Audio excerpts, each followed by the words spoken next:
السلام عليكم ورحمة الله وبركاته.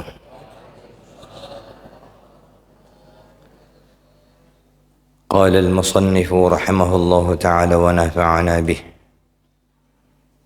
بسم الله الرحمن الرحيم. الحمد لله رب العالمين حمدا يوافي نعمه ويكافئ مزيده، والصلاة والسلام على سيدنا محمد بن عبد الله وعلى آله وأصحابه ومن والاه. أما بعد.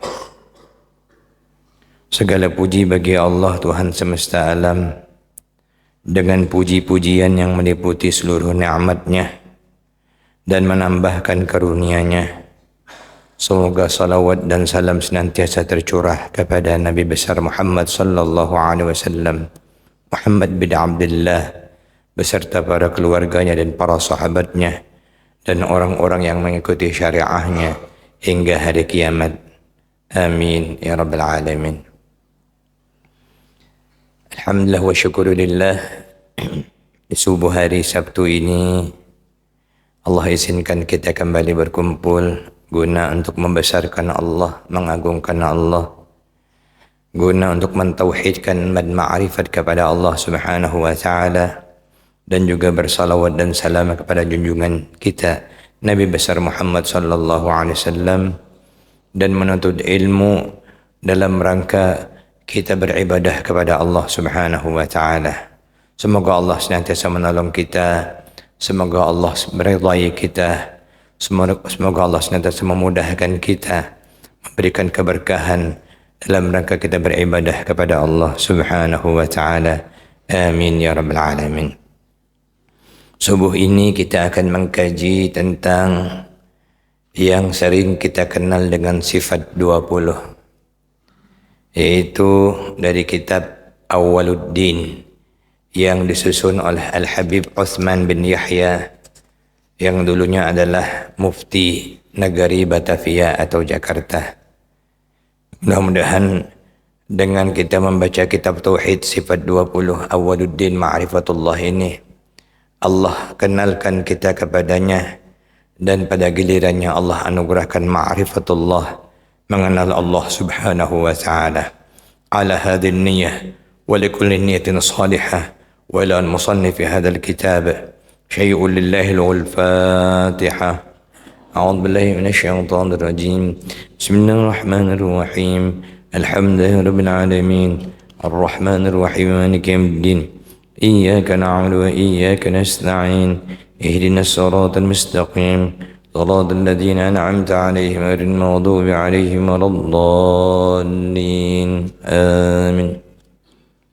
Kita buka halaman 2 untuk kita mengenal muqaddimah yang disampaikan oleh penyusun kitab ini, Al-Habib Uthman bin Yahya rahimahullahu ta'ala.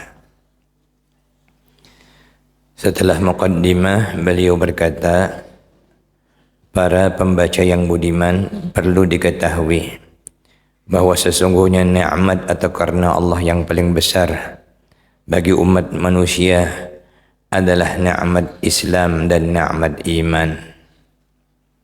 Demikian itu karena Allah telah menjadikan kedua nikmat itu sebagai sebab masuknya manusia ke dalam syurga yang kekal di dalamnya, juga selamatnya manusia dari siksa neraka lantaran ketaatan beribadah kepada Allah. Dengan pengertian lain, seseorang tidak berhak masuk syurga tanpa memiliki iman dan tanpa memiliki Islam. Alhamdulillah, Allah telah karuniakan kita terlahir sebagai orang Islam. Allah karuniakan kita iman kepada Allah Subhanahu wa taala, dan Allah kumpulkan kita termasuk pagi hari ini adalah karena keislaman dan keimanan kita kepada Allah Subhanahu wa taala. Ada yang datang dari Sekarnan. Alhamdulillah, ada juga saudara saya Haji Umar, Ustaz Haji Umar dari Masjid Al-Hariri juga dalam kesempatan ini, dan dari jamaah dan pengurus masjid yang ada sekitar kita. Ini semua karena kita diikat dalam satu tali yang disebut Hablullahil Matin, tali Allah yang kokoh, yaitu al-Islam, agama Islam. Karena itu kita di Jambi alhamdulillah ada tradisi kita bersyukur atas keislaman yang Allah anugerahkan. Itu di kampung guru kita, Guru Wahab di seberang, misalnya setiap hari Lebaran ada satu acara namanya Wakafa.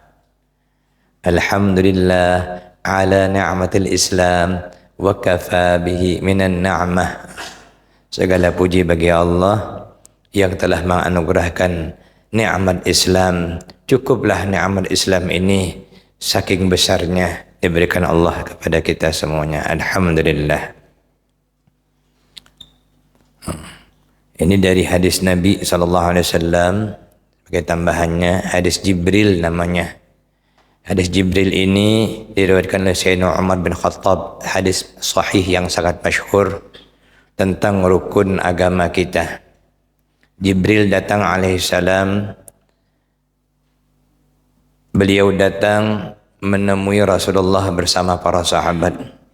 Langsung lututnya ditemukannya dengan kedua lutut Rasulullah. Kedua tangannya memegang paha Rasulullah. Para sahabat pun terheran-heran. Ada orang asing datang, bajunya putih bersih, orangnya bersih, seperti orang baru habis mandi, tidak ada bekas penat, tidak ada bekas musafir, tapi tidak ada yang kenal. Orang itu bertanya, "Ya Muhammad, akhbirna 'anil Islam." Wahai Nabi Muhammad, beritahu aku, apa itu Islam? Maka Nabi menjawab, "An tashhada an la ilaha illallah wa anna Muhammadar Rasulullah." Yang pertama, kau bersaksi bahwa tiada Tuhan kecuali Allah dan Nabi Muhammad adalah Rasulullah. Wa tuqimas salah, kau dirikan salat. Wa tu'tiz zakah, kau bayar zakat. Wa tasumu Ramadan, engkau berpuasa di bulan suci Ramadan. Wa tahujjul baita liman istata'a sabilah, kau naik haji dan bagi orang yang berkemampuan untuk mengerjakannya. Itulah rukun Islam. Dan mudah-mudahan kita semua benar-benar dicatat musliman, sebagai orang muslim yang menyerahkan diri kepada Allah subhanahu wa ta'ala. Kemudian rukun iman, itulah yang akan dikaji dalam kitab kita nanti. Kitab ini Awwaluddin Ma'rifatullah. Oleh karena itu wajib atas setiap mukallaf. Siapa mukallaf? Mukallaf tu orang yang dibebani, artinya orang yang telah sampai usia akil baligh. Kurang lebih kalau laki-laki mungkin 14 tahun lah ya. Perempuan bisa lebih muda, 12 tahun. Itu akil baligh. Dia berakal dan dia sampai bulugh, sampai tanda-tanda dia menjadi orang yang mukallaf, menjadi orang yang mendapat beban, yaitu sebagai orang Islam untuk mengerjakan kewajibannya, mengerjakan rukun-rukun Islam. Jadi setiap orang yang mukallaf, orang Islam yang berakal dan telah mencapai usia dewasa atau baligh, untuk mempelajari rukun Islam dan rukun iman yang akan kami sebutkan di bawah ini, agar dengan demikian ia bisa menjadi orang yang pandai bersyukur kepada Allah dengan mengamalkan amalan-amalan keduanya, disertai pengetahuan tentang syarat dan rukunnya. Mudah-mudahan dengan demikian seluruh amalannya bisa diterima di sisi Allah. Sebab tanpa Islam, tanpa iman, sehebat apapun amalan manusia ini tidak diterima Allah. Walaupun segunung emas dipersembahkan untuk sedekah, tidak diterima oleh Allah Subhanahu wa ta'ala. Wa may yabtaghi ghairal islami dina, siapa yang mencari selain Islam agama, fala yuqbala minhu, tidak akan diterima. Karena inna dina 'indallahi Islam, agama yang diridhai oleh Allah hanyalah agama Islam. Jadi kalau ada orang lain, oh bagaimana Pak Ustadz, orang itu tidak muslim tapi sedekahnya luar biasa, tapi orangnya baik, itu hanya bagai fata morgana saja. Kebaikan tetap kebaikan, tapi karena dia telah melanggar dengan pelanggaran yang paling fatal, karena dia telah menduakan Allah, karena dia tidak mengakui Allah sebagai Tuhan, bagaimanapun kebaikannya, maka itu hanya pupus sia-sia belaka. Beruntunglah orang-orang yang telah dilahirkan dan telah diberikan Allah hidayah Islam, orang yang menyerahkan diri kepada Allah. Makna Islam itu al-istislam, menyerah. Makanya kita usolli itu nyerah. Allahu Akbar. Itu tanda kita menyerah. Al-istislam wal-inqiyad lillahi azza wa jal. Menyerah sepenuhnya kepada Allah dan aturan Allah subhanahu wa ta'ala. Dan mengenal Allah sebagai bahagian syahadat pertama dalam rukun Islam itu menjadi dasar agama. Awwaluddin ma'rifatullah, kata Sayyidina Ali. Pangkal agama adalah mengenal Allah subhanahu wa ta'ala. Supaya kita tidak salah sasaran. Siapa Tuhan kita? Siapa yang kita sembah? Kepada siapa kita menuju? La ilaha illallah. Tidak ada Tuhan yang kita tuju, tidak ada Tuhan yang kita sembah, illallah, melainkan hanya Allah subhanahu wa ta'ala. Di sini beliau membuatkan tabel tentang rukun Islam yang 5 perkara. Yang pertama, mengucapkan 2 kalimah syahadah. Asyhadu an la ilaha illallah. Ini dalam istilah disebut dengan syahadatut tauhid. Syahadah mentauhidkan Allah. Wa asyhadu anna Muhammadar Rasulullah. Ini syahadat Rasul. Dan aku menyaksikan bahwa Muhammad adalah Rasulullah. Jadi makna yang sesungguhnya itu yang dituntut kepada kita menyaksikan. Karena kita masih menyaksikan dengan jazam tiada Tuhan kecuali Allah dan Nabi Muhammad adalah Rasulullah sallallahu alaihi wasallam. Tahap kita tahap bersaksi, tapi yang kita tuju adalah kita benar-benar orang yang menyaksikan, menjazamkan tauhid kita kepada Allah dan pengakuan kita kepada Rasulullah sallallahu alaihi wasallam. Rukun keduanya mendirikan salat fardu yang 5 waktu.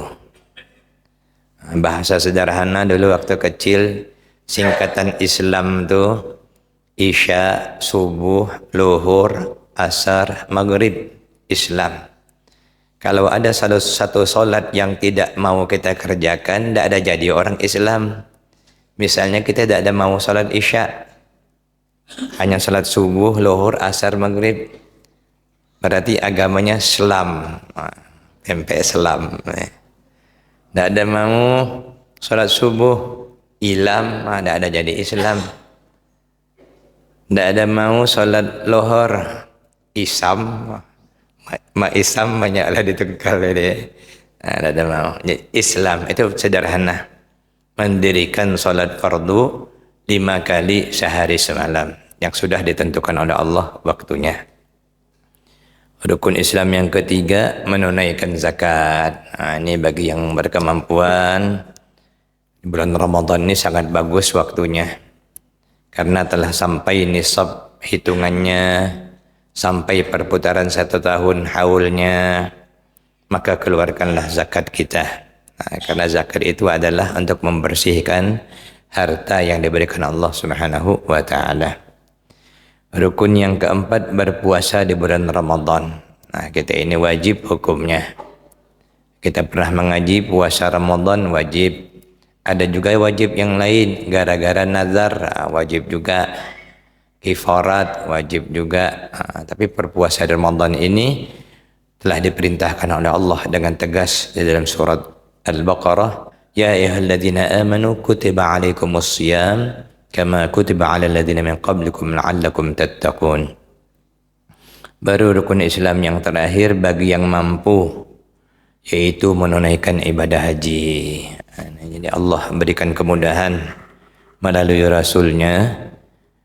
Ada kalimat liman istata'a ilaihi sabila, bagi orang yang diberikan Allah kemampuan untuk mengerjakan ibadah haji. Sebab kalau tidak berat, Maka Allah dengan kasih sayangnya, dengan syariah yang samhah, yang dipermudah oleh Allah, haji hanya bagi orang yang mampu untuk mengerjakannya. Mampu harta, mampu tenaga, dan juga termasuk yang ditinggalkan. Kita akan mulai mengenal yang pertama, ilmu pengetahuan tentang rukun Islam. Jadi beliau mengantarkan sesuai hadis Jibril tadi, yang pertama urutannya Islam, nanti kedua iman, yang ketiga ihsan, beribadah seakan-akan kita melihat Allah. Itulah yang nanti dipertajam melalui ilmu tasawuf, supaya kita benar-benar berakhlak di hadapan Allah Subhanahu wa ta'ala. Ilmu pengetahuan rukun Islam yang pertama ialah mengetahui dan memahami arti dan makna dua kalimat syahadah. Dan itulah yang disebut dengan ilmu usuluddin. Jadi ilmu yang mengkaji tentang mentauhidkan Allah. Asyhadu an la ilaha illallah wa asyhadu anna Muhammadar Rasulullah. Ilmu inilah yang kemudian nanti dikaji dan dikenal dengan ilmu usuluddin. Artinya ilmu tentang pokok-pokok agama Islam. Usul, dasar atau pokok. Sering juga disebut dengan ilmu tauhid. Ilmu mentauhidkan Allah Subhanahu wa ta'ala. Adapun perluasannya disebut dengan ilmu kalam. Ini untuk mengetahui apa saja yang terkait dengan ilmu usuluddin dan ilmu tauhid. Namun ini tidak diwajibkan bagi setiap orang. Tapi untuk ilmu tauhid, wajib setiap kaum muslimin yang mukallaf untuk mempelajarinya. Sekurang-kurangnya yang mujmal, yang global. Tapi tidak diharapkan dan dituntut bagi yang mampu untuk juga mengetahui dalil-dalilnya. Baik dalil itu dalil naqli dari firman Allah Al-Quran dan Sunnah, maupun dalil aqli daripada dalil nalar, dalil rasio.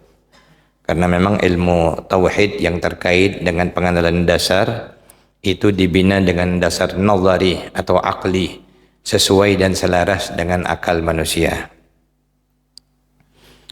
Jadi disebut ilmu tauhid atau ilmu usuluddin. Bahwasanya wajib atas tiap-tiap mukallaf mengetahui sifat-sifat Allah yang wajib baginya dan yang mustahil baginya, serta yang jaiz baginya. Sifat-sifat Allah yang dimaksud ini bukan macam Asmaul Husna, yang pengasih, yang penyayang, bukan itu. Tetapi ini adalah sifat-sifat ketuhanan. Jadi sifat-sifat 20 ini sifat-sifat ketuhanan. Kalau ada yang disebut dengan diakui Tuhan, tapi tidak ada sifat 20 padanya, maka itu bukan Tuhan.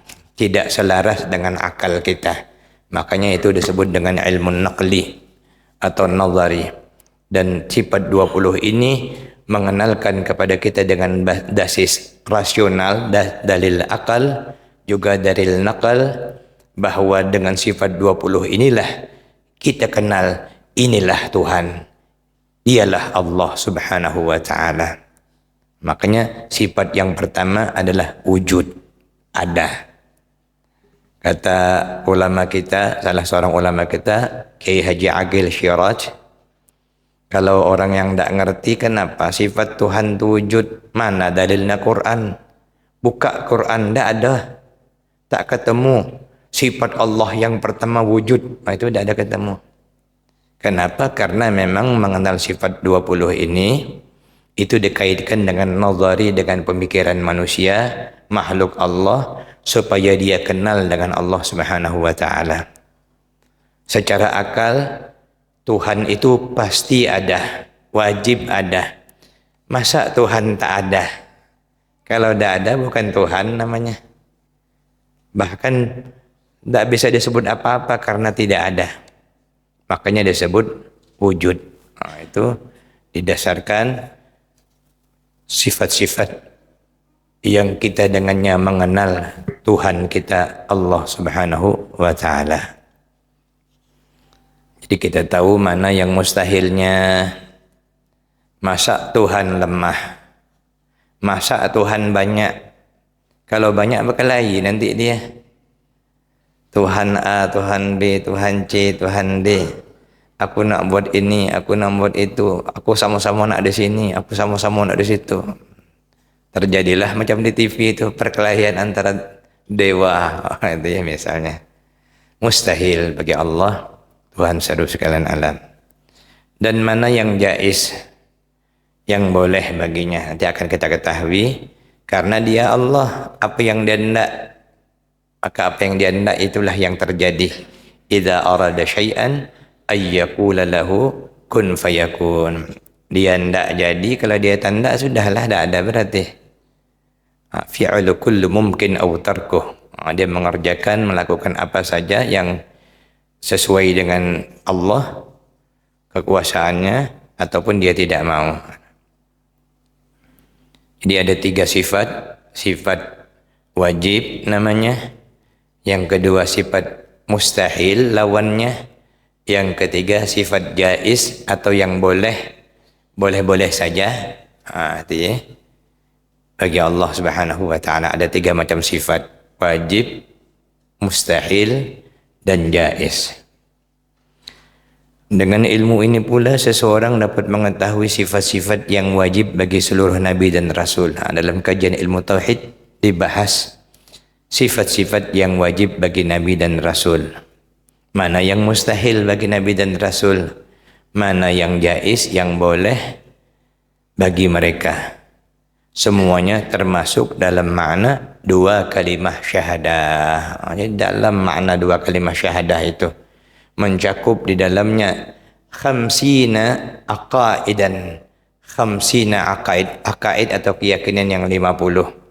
20 sifat yang wajib bagi Allah, 20 yang mustahil bagi Allah, 40. 1 yang jaiz bagi Allah, 41. Kemudian 4 yang wajib bagi Nabi dan Rasul, 45. Kemudian 4 yang mustahil bagi Nabi dan Rasul, 49. Kemudian 1 yang jaiz, yang boleh bagi Nabi dan Rasul, menjadi 50. Disebutlah dalam istilah kita, istilah agama kita dalam kajian tauhid, akidah 50. Ini wajib. Dalam akidah 50 inilah tercermin kesaksian kita, asyhadu an la ilaha illallah wa asyhadu anna muhammadar rasulullah. Makanya kita pelajari, alhamdulillah, Ananda Pak Razikin ataupun yang lain yang telah menyumbangkan buku ini untuk kita kaji. Mudah-mudahan Allah membalasnya dengan balasan yang baik. Amin ya rabbal alamin. Kenapa? Karena memang ini ilmu yang dasar. Mungkin kita sudah belajar, saya yakin kita juga sudah tahu semua. Tapi hari ini kita kembali untuk menggalinya, mengokohkan, memantapkan dasar pijakan kita dalam mentauhidkan Allah Subhanahu wa taala. Jadi ini wajib. Adapun yang terkait nanti apakah Allah itu terdiri dari itu, tak ada wajib bagi kita. Bagaimana pertanyaan tentang di mana Allah, tak ada wajib bagi kita. Apa yang sedang dibuat Allah sekarang, tak ada wajib bagi kita. Kalau memang nak spesialis silahkan, tapi tidak dituntut untuk semua orang Islam. Yang dituntut adalah mengenal dasar-dasar ilmu tauhid, yaitu yang tadi kita sebut dengan akidah yang 50, akidah khamsin. Baru kita masuk sedikit, apa itu ilmu pengetahuan selain rukun Islam. Adapun ilmu pengetahuan selain rukun Islam, tentang Islam, itu disebut dengan ilmu fiqih. Jadi kita mengaji apa yang terkait solat, terkait zakat, terkait haji, terkait puasa Ramadan, itu dikaji dalam ilmu fiqih. Macam mana kita mengerjakannya sesuai dengan tuntunan Rasulullah sallallahu alaihi wasallam. Makanya kita ngaji, ilmunya disebut dengan ilmu fiqih, ilmu memahami agama. Dan kita mengikuti manhaj Rasulullah, cara Rasulullah, karena dia yang mengajarkannya. Bagaimana kita tahu? Melalui imam-imam mazhab kita yang telah memberikan petunjuk pelaksanaan juklaknya kepada kita. Bagaimana kita tahu rincinya? Sebagaimana diajarkan oleh ulama-ulama kita. Sebab sekarang ni banyak yang pintar-pintar. Tak usah tanya ulama, baca aja Quran langsung. Baca aja hadis langsung. Ya Allah. Kalau kamu ikut ulama, berarti kamu dah ada ikut Nabi. Kamu mau ikut Nabi apa ikut ulama? Emangnya ikut ulama dah ikut Nabi apa? Sementara al-ulama warathul anbiya. Ulama itu warisku, kata Nabi. Mereka yang akan menjelaskan tentang sunnah-sunnahku.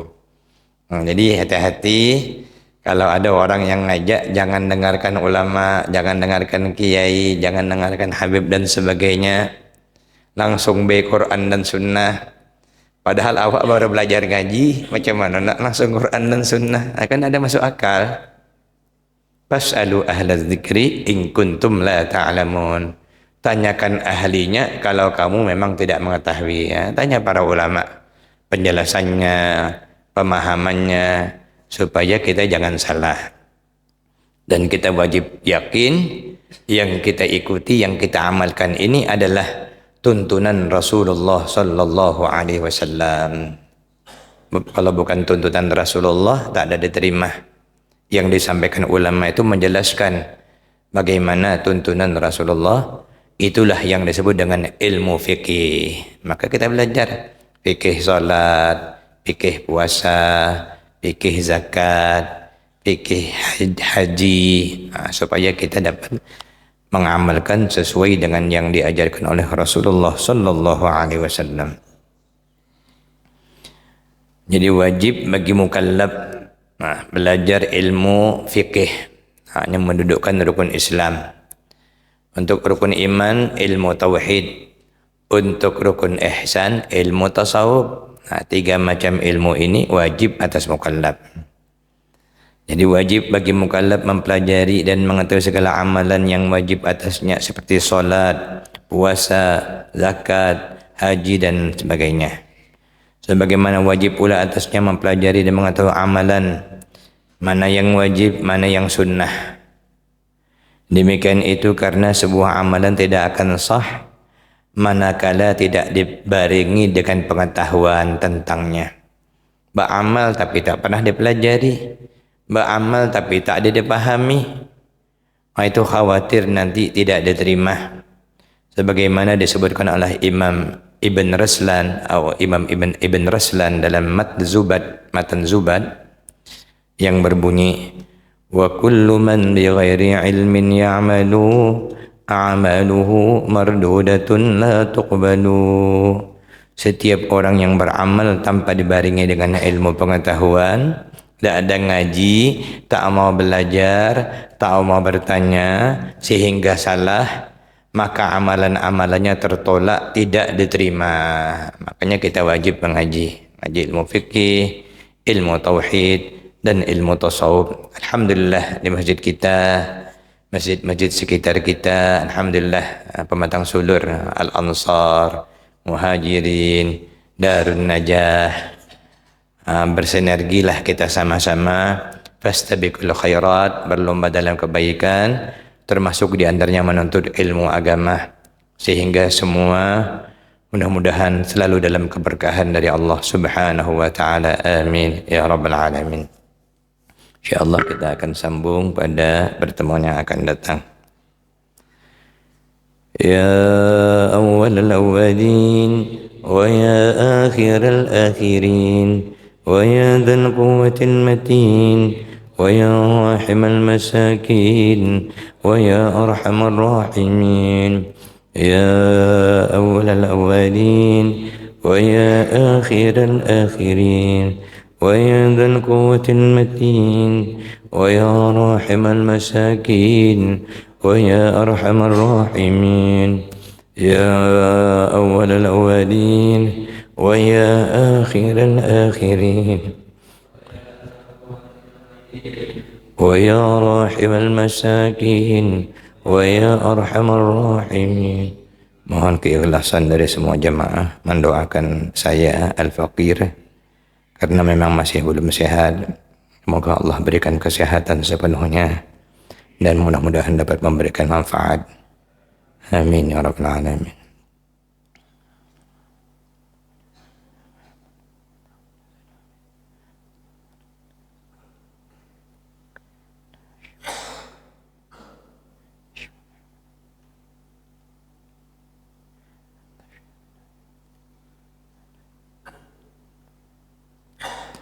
نصر من الله وفتح قريب والله خير حافظا وهو أرحم الراحمين وصلى الله على سيدنا محمد وعلى آله وصحبه وسلم والحمد لله رب العالمين. Demikianlah. Assalamualaikum warahmatullahi wabarakatuh.